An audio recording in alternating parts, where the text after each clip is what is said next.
our daughter's now in daycare, although we often talk about it as school. She's got a little backpack, and she walks into the door, and all of those different things. And I've been thinking about as she gets older, I'm excited for many of the different experiences we're going to share, but one of them I'm dreading. I'm dreading it already. There's a few, but some of them are not till she's older. But before I know it, she's going to start bringing home homework. And I didn't really like it a lot when I was a kid. And I imagine as a parent helping my child to do their homework, I don't know that it's going to be so much fun either.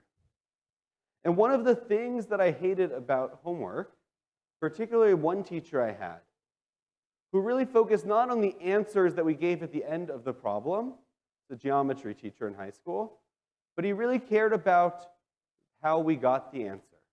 Even if I had the answer right at the end, if I didn't show my work, and if my work wasn't correct, I wouldn't get credit for it. And I would argue with him. It shouldn't matter how I got to the answer. I got it right. The answer is correct.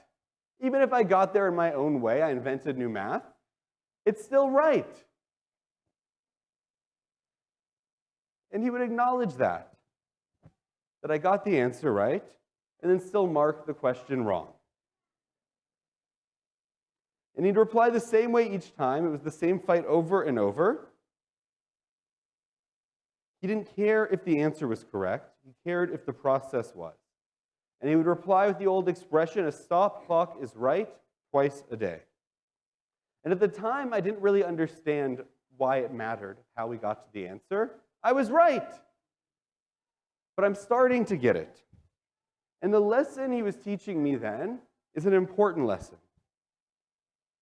How we get to an answer is almost as important, if not just as important, if not sometimes more important even, than the answer we get to.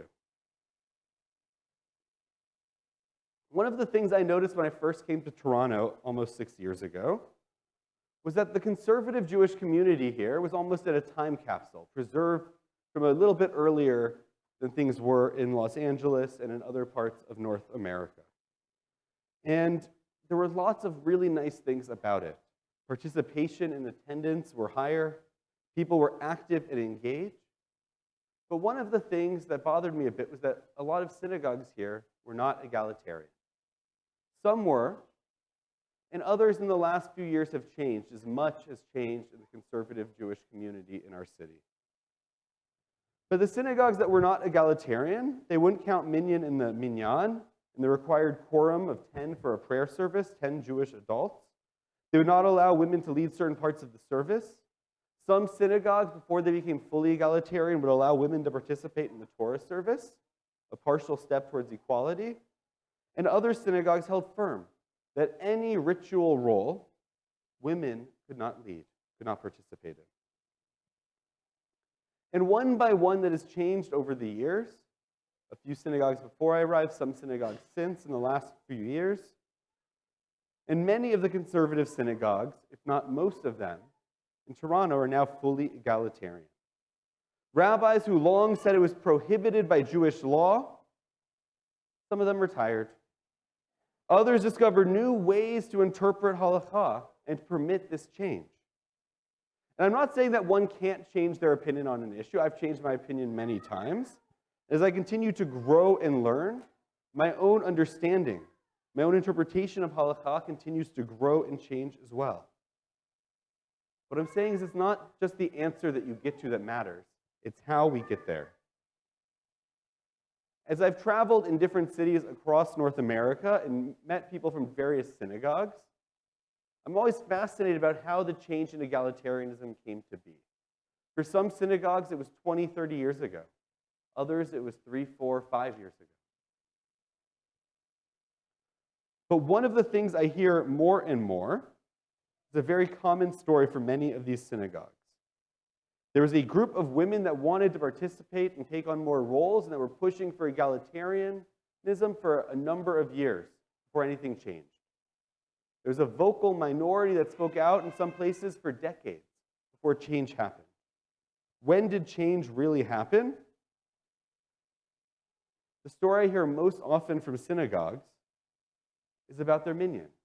That was their journey and their turning point to becoming egalitarian. Their daily minyan was no longer getting 10 men every day. And if they wanted to keep it going, they had to start counting the women that were showing up, the women that were coming into the sanctuary, into the chapel, the women that were trying to participate.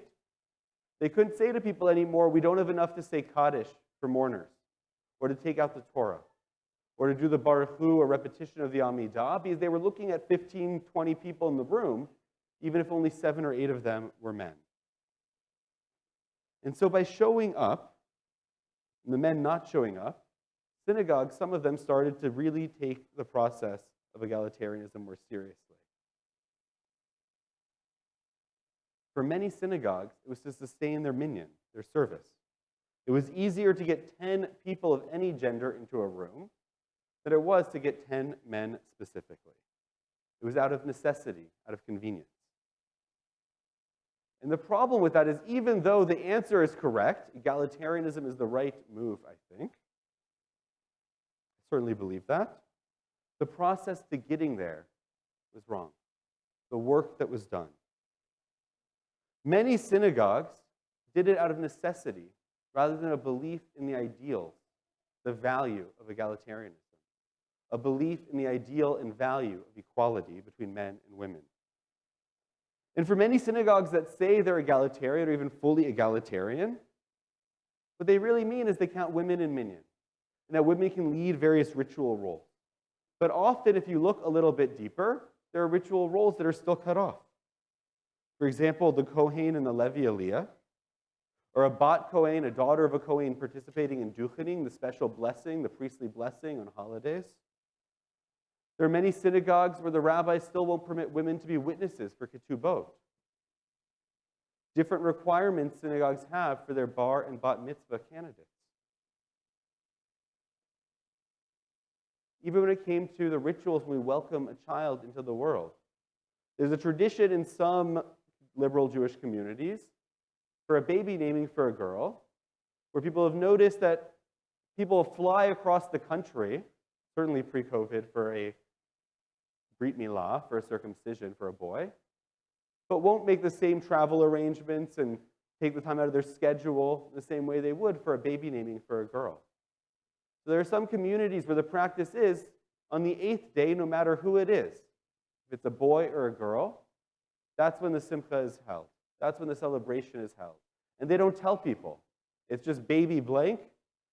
And you come on the 8th day, and you'll find out there if you're there for a baby naming or a circumcision, a brit milah. For our daughter, it's something that we were interested in doing, is having a baby naming on the 8th day. But it was around the high holidays.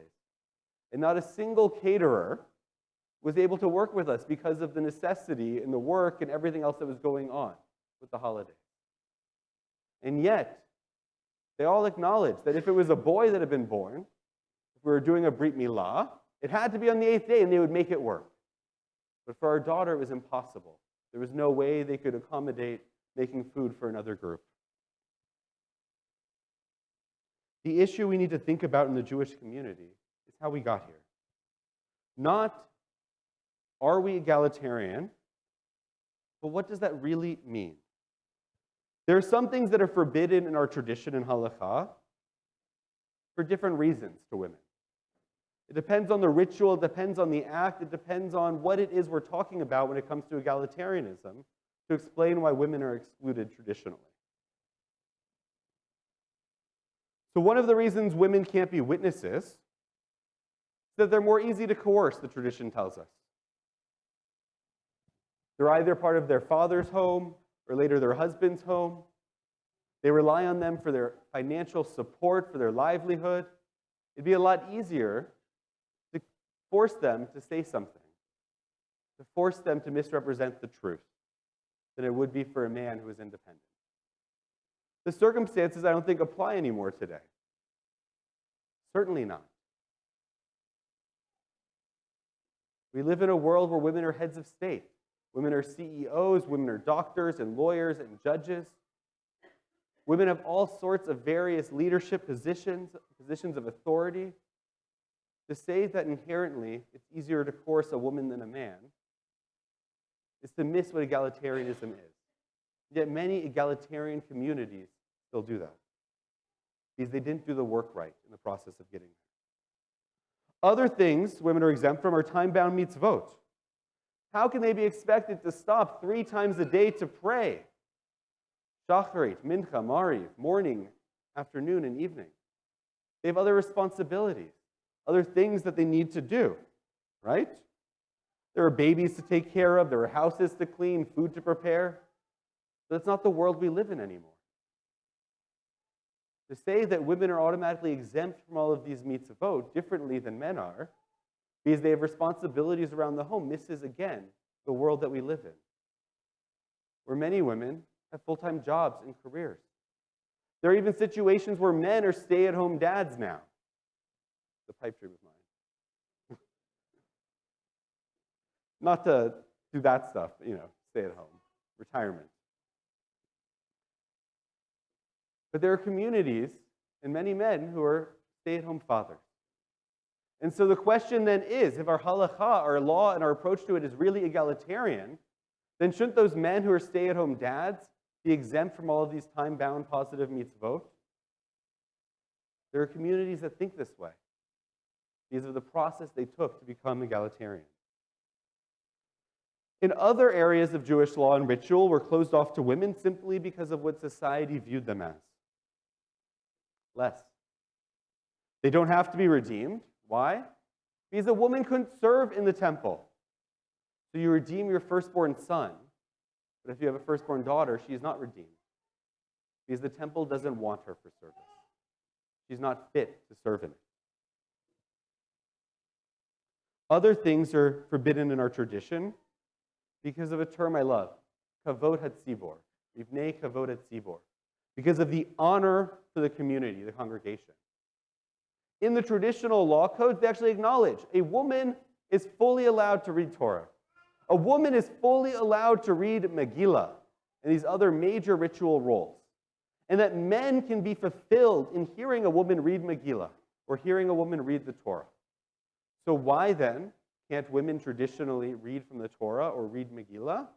What is mipnei kavod hatzibor, honor of the community?